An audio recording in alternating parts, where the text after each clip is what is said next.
Hello, and welcome everyone to a game between Focus and Cash taking place here on Concealed Hill. Focus is spawned as the red orc over here on the top right hand side of the map. Meanwhile, Cash has spawned as the blue orc over here on the bottom left.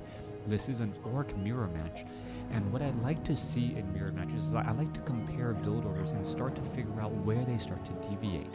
We will be looking to see if a barracks is built and if a barracks is skipped. If a barracks is skipped or delayed, such as it is by Focus, we might see a Farseer first, and then perhaps trying to get to a very quick tech to tier 2.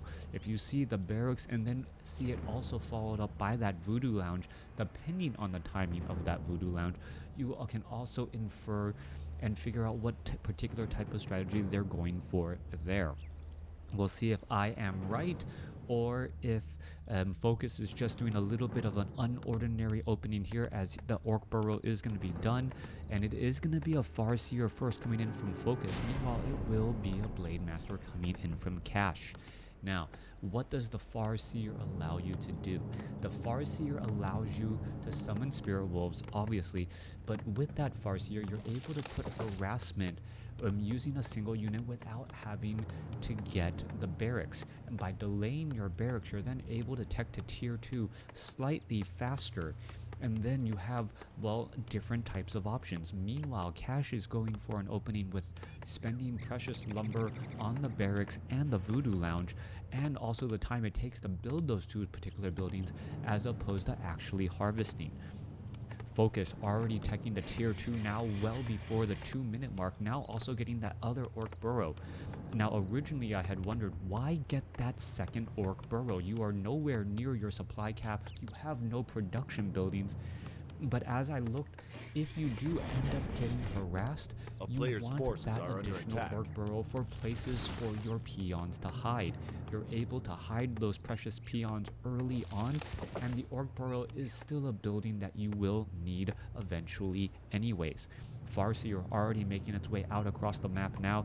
By summoning those Spirit Wolves early, he gets to regenerate a little bit more mana, and also well, he can do a little bit more follow-up damage here. Alright, let's take a look at this.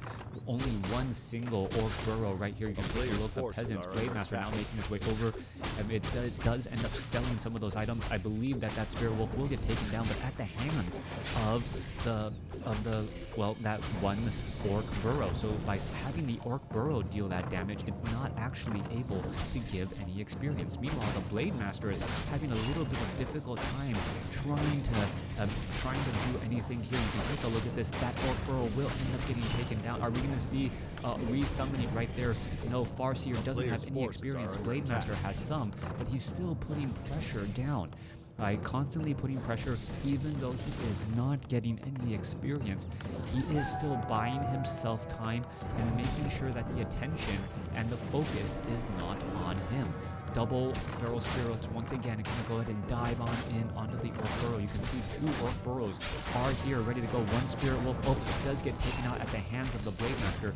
The Blade Master trying to get this one Orc Burrow, and this one Spirit Wolf is just purposely shifting its position over and over, and by doing so it is not going to fall at the hands of the Blade Master, instead fall at the hands of an Orc Burrow. Farseer, down to 65 hit points, is going to be forced to use a Scroll of Town Portal, and the Voodoo Lounge is late.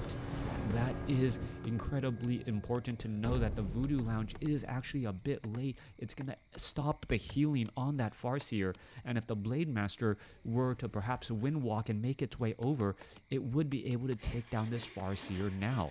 We are, however, going into the bestiary. You can see the healing salve needs to get started. There's the clarity potion as well, and well, all that can really happen is that the Blade Master, if it was fortunate enough to find that Farseer, would actually try to push down some damage. Bestiary quickly canceled. Let's take a look. Peon could just slip on through once more. Where are all of these units going to try and go next? This Peon going to perhaps try and rebuild, and if it gets another rebuild, the Blade Master is just going to tear it down once more. But little does he know that his opponent, who is already at tier 2, has gone for a Fire Lord follow-up harass. Alright, you can take a look at this. Cash, if he ends up losing these units could have a bit of a problem. But what does Cash do? Cash gets a Fire Lord of his own. By getting a Fire Lord of his own, he ensures that he's also putting down pressure onto his opponent as well. Let's take a look. One peon gonna get taken down, trying to focus down these units. This Fire Lord needs a little bit more mana. Once again, Spirit Wolf gonna get taken out, and Cash's, well, blue lava spawn may actually be able to split. By having the lava spawns split, it is gonna give him a little bit more of an advantage and be able to defend. All right. Let's take a look. Fire Lord also with that Soul Burn ability, known for being able to shut down a Blade Master. Let's take a look. Yeah. As you're going to take a look, Focus now shows up to the party. What's going to be happening here? Damage being thrown down once more. Inner Fire. The creeps going after Cash's units and having an additional army of units just dealing damage back the other way is always really nice. Focus, however, ducks and dodges somehow and able to slip on through. Meanwhile, that Fire Lord, yes, that animation is actually really impressive in terms of a projectile, but for a giant molten ball getting hit by a giant molten ball, only 22 to 28 points of damage. Farseer and that Fire Lord both now retreating back. We are still sitting at Stronghold. We are going into double bestiary with Ensnare now, and Focus's overall strategy early on has not really, well, benefited in any shape or form. Cash also going now for a Tauren Totem for those Spirit Walkers, and by getting Spirit Walkers, he's going to be able to really shut down the heroes of his opponent. Disenchant, incredibly powerful against any summon-based heroes, and with that, I believe Cash is going to have an advantage going on into the mid and late game. How is Focus going to respond? That is the question now. Farseer is right here. Let's take a look. Farseer only at level 1 as well. Forest Troll, Trappers, Grunts, all these units trying to summon all of the units out. We are 7 minutes and 30 seconds into this game, and both sides still have level. Well, the majority of the heroes are still level 1, save for that Blade Master, who is currently sitting at level 2 with plus 14 attack on item. All right. Focus, well, pretty much investing everything into this attack now, trying to really put pressure onto his opponent. There's an Ensnare onto a Grunt. If the Lava Spawn can split, perhaps that will be enough of an advantage here. One Feral Spirit could end up getting taken down. There goes a Grunt now. Meanwhile, well, Spirit Link being cast by the Spirit Walkers, as you're going to see the Lava Spawns just trying to focus down more units again and again. All right, Raiders landing a couple of well-timed Ensnares to finish off units. When those units are unable to retreat, well, that's when the damage is actually done, once the unit actually dies. Meanwhile, let's take a look. Another Ensnare onto a low hit point. Grunt. Focus is going to be able to split these lava spawns, and with that split lava spawn, going to be able to get additional units out and perhaps split them once more. All right, Spirit Walker in a little bit of trouble. It does cast the Spirit Link, able to survive here again. Let's take a look at this. 2 lava spawns are still out, and really using Ensnare with lava spawns. The problem with lava spawns is they most often cannot split just because there isn't a stationary target for them to attack. With that said, by constantly having Ensnare from the Raiders, they've been able to make up for that little bit of a loss. However, we see Cash finishing off Focus's Fire Lord here, but it was only level 1 and will be resurrected quickly. Farseer is still sitting at level 1 as well. Cash is sitting on a level 2 Blade Master and a level 2 Fire Lord. Spirit Walkers are at the initiate training, but should be going for that adept training here in just a moment. The Voodoo Lounge needs to be reestablished, as there's no easy way to heal. No Shadow Hunter on the field, as he needed to get, another hero in play quickly to try and stop the pressure from that Fire Lord. Farseer coming across here, going to be able to finish off a couple of Murlocs, finally get to level 2. Fire Lord is now back out onto the field. Clarity Potion already being used, with another one on the way. Fire Lord's lava spawns do cost 150 mana. So even a full mana Fire Lord at level 1 can only cast 1 Lava Spawn, and has to wait a little bit longer to get that second Lava Spawn ready to go. Bestiary now getting added in. There's that Torn Totem, 42 supply compared to 48. It looks like Focus is going to be coming across here, ready to go. Blade Master almost seen that level 3 Spirit Link getting cast. They're trying to disrupt and as much as possible. There's another healing salve onto a low hit point Grunt, as you see an ensnare onto that Lava Spawn. By ensnaring the Lava Spawn, you ensure that it doesn't get the opportunity to easily split, since it can't get within range of your in range of your army, your hit and run army. Now Farseer is going to be here ready to go. Let's take a look. There's a couple of engagements. There's a Lava Spawn. Here you go. Ensnare onto the Spirit Walker. Spirit Walker could get taken down very quickly. Cash's Blade Master already up to level 3, as you're going to see. Chain Lightning. Not in time. That Spirit Walker down to 2 hit points, but somehow ends up staying alive. Alright, not having any magic attackers here. The Spirit Walkers all going into the ethereal form, somehow able to, fend all of these attacks back away. The ethereal form working out so well, and they can also disenchant these Lava Spawns and still Kodo Beasts now making their way through here as well. 1 Kodo Beast of Focus getting taken down. 2 Watchtowers are nearly here, ready to go though, as the Lava Spawn try to finish off these towers before they are done. Alright, another Watchtower could get taken down here. Focus continuing that pressure. There goes, one more shot. One more. Okay, now one more shot. There it goes. Finally gets it taken down, as Focus is at level 2 on both the Farseer and the Fire Lord.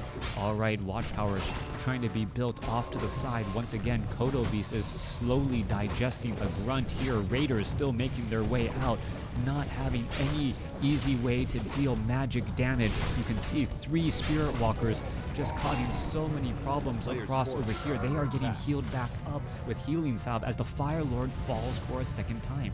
All of these peons trying to run away, but they're not going to be able to get anywhere. Blade Master and Fire Lord of Cash going to get some easy kills, as you now see, tactical retreats to the Fountains of Health. 42 supply going up against 48. Cash with a distinct advantage now. The Fire Lord coming in from Cash, the unusual hero, still able to do a lot of damage here, as the Blade Master now going after the Farseer. Farseer is not that fast. Scroll of Speed trying to get in front. There you go, Blade Master. 1 shot, 2 shot. Are we going to see any ensnares? Unable to finish it off. Spirit Link. Grunts are still all right there. No sort of slow, as the Kodo Beast with the Grunt inside is actually acting as a scout. That Grunt somehow telepathically letting the Orc army know exactly what is going on and where all of his units are, as that Kodo Beast tries to escape. Alright, Raider going to get an ensnare off onto the Blade Master once more. Meanwhile, all the units, Spirit Link, are going to be here ready to go. Focus does have 1 Blade or 1 Kodo Beast with room in its belly, as there goes an ensnare down. Alright, Fire Lord is out onto the field. Does not have any mana yet. What is he doing? Did he cast a Soul Burn? Yes, he cast Soul Burn onto that Blade Master. Blade Master taking damage over time and was silenced for a little bit. Meanwhile, this Lava Spawn needs to back up. Spirit Walker's all here, ready to go. Lava Spawn going to be, pushing forward with some damage again. Focus this time with the home field advantage. A Grunt and a Raider in the belly. And Focus with a 46 supply compared to 48. But, you got to remember, with units in the belly, they still add to your supply count without really being able to do anything at all. There goes that, Lava Spawn there. It looks as though, 1 Grunt has been finished digesting. Focus now playing almost classic 2012 Orc versus Orc with Kodo Wars, eating Grunts and Raiders. No towers are available anywhere. Let's take a look. Fire Lord now making its way through. Dust of Appearance on the Blade Master. Blade Master getting ensnared. He is currently revealed. Is he perhaps going to get Soul Burn? The Blade Master is still revealed right there, trying to get some extra damage across multiple units. Raiders could also land in some more ensnares as well. Blade Master is going to be revealed right here. There goes some more damage on the Spirit Walker as the units are backing up again. All right, Kodo Beast, all 2 out of the 3 can eat something delicious here in just a moment. Blade Master here, ready to go. Are we going to perhaps see the Spirit Walker get finished off here? There's a Spirit Link Chain Lightning to finish off that unit before it can go into the Ethereal realm. Well, the Chain Lightning would have finished off even if it did go into the Ethereal realm or Ethereal form as well. Kodo Beast now backing up. All 3 Kodos have something in their belly with a 4th Kodo joining in on the fight, and Focus, who looked like he was behind for much of the match, now with a distinctive advantage, 50 supply compared to 51. And the Kodos, well, the Kodos are eating so much into their belly that not much can be really done. Let's take a look. Watchtowers are getting added in as well. The reason for the watchtowers, it prevents your opponent from really engaging with their own Kodos, as well as the Blade Master now trying to make their way through.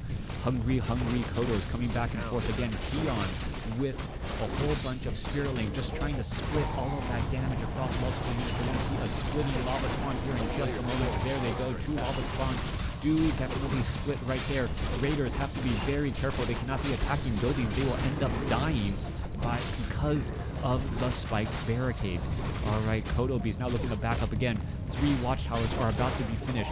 Being forced to try and take down watchtowers in the middle of a battle that aren't really doing that much damage still causes lots of problems. Let's take a look. Kodo Beast still engaging back and forth. 1 more watchtower. Is it going to get finished? No. Yes, it does. Only to see it lost right there. Scroll of Town Portal used by the Blade Master in order to save. Chain Lightning finishing off more units again. 3 or 4 Kodos still out onto the field, as a peon or 2 could still end up getting taken down. All right, lava spawn right here.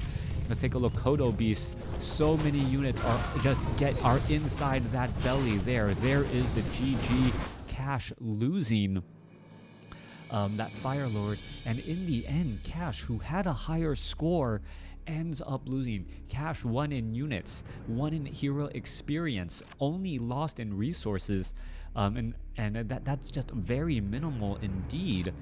And that's what gave him the victory. A strange play.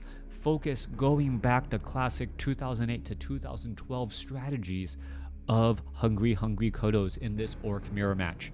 Thanks for watching. Thanks for listening. Hope you guys enjoyed it.